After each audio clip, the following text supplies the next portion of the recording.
Now turn to Section 2. Section 2. You will hear an employee giving a tour of a fast food restaurant to a group of students. First, you have some time to look at questions 11 to 15.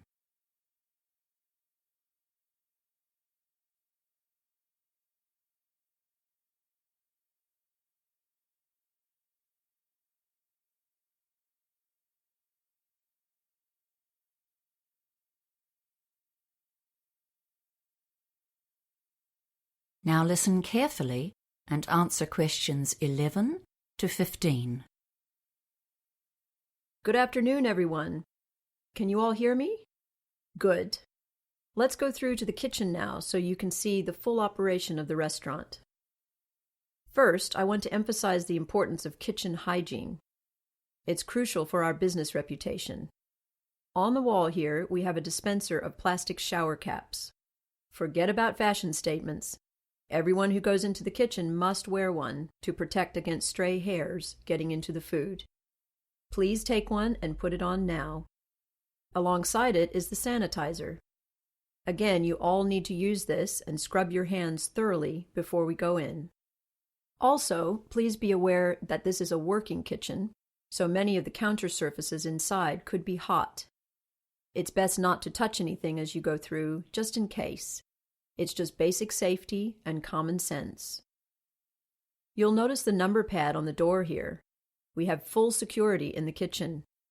Now that most people pay with a bank card rather than cash, there's no great concern about robbery. Again, it's our reputation that we are protecting here. We restrict access mainly because we need to be certain that our food cannot be contaminated and that our workers can get on with the job without interference from unauthorized people. Right, come on in. First, here's the storeroom. Our ordering systems are very efficient. The quantities in each burger must be exact, and this is ensured by the various food dispensers we use. For example, 20 mils of our famous home brand mayonnaise is dispensed in our most popular burger. So, at the end of the day, when I check how many burgers have been sold or binned, I know if the mayonnaise stocks are running low, and I can order more. Okay, now onto the operational side of things. Consistency is the key here.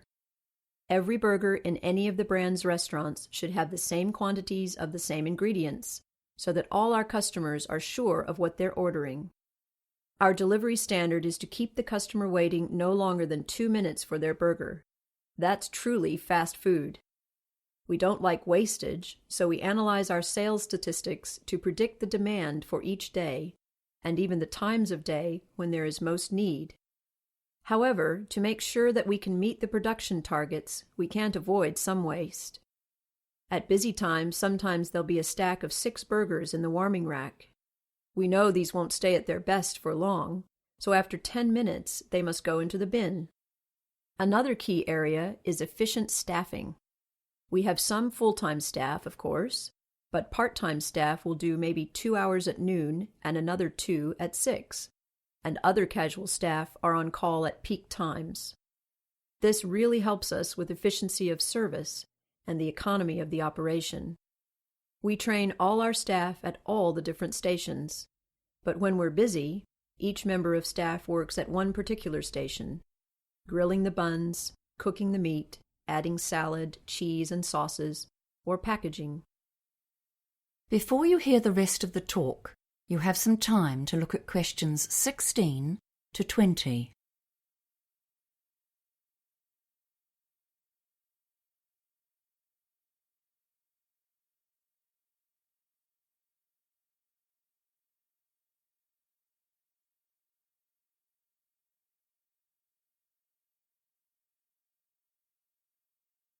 Now listen and answer questions 16 to 20.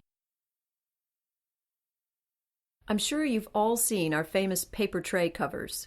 They're an important part of our marketing strategy. If you look on the reverse side, you'll see a food analysis of all our products, the grams of fat, the carbohydrates, and so on. You may be asking yourself, how can we be sure these are accurate? Well, quantities are a key issue here. With the ice cream, for example, we train our staff to serve exactly 150 grams of ice cream into a cone and 200 grams into the plastic cups. This allows us to oversee our stocks for reordering and also gives reliability.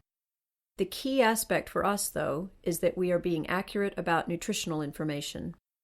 This is so important that head office sends us secret customers. They will take an order back to a table and weigh and measure the ingredients. Okay, now on to sales. On our left, you can see the two women wearing headphones. They communicate with each other, with the public, and with the food preparation team. The drive-through that they're servicing is a very important part of our business. In fact, it generates 1/3 of our revenue. The other 2/3 comes from restaurant visitors, and about 20% of that comes from our themed children's parties. Now we'll look at another aspect of our service. Just cluster around this till. The till is the point of sale, and as you see, our products are pictured on the keyboard as well as named. The till operator just taps in the client's order by choosing the correct picture. As soon as the order is confirmed by cash or card payment, it appears on two screens, one above the cooking areas and one behind the servers. This dual system means that the staff at the cooking stations get good notice of any buildup in demand, and the servers have an on-screen reminder of the earlier orders they've taken. They can also use this to prepare any drinks or ice creams that customers have ordered. When the hot food is delivered, the order is complete, so they delete the entry on that screen. That keeps everything instantly up to date. Now That is the end of section 2. You now have half a minute to check your answers.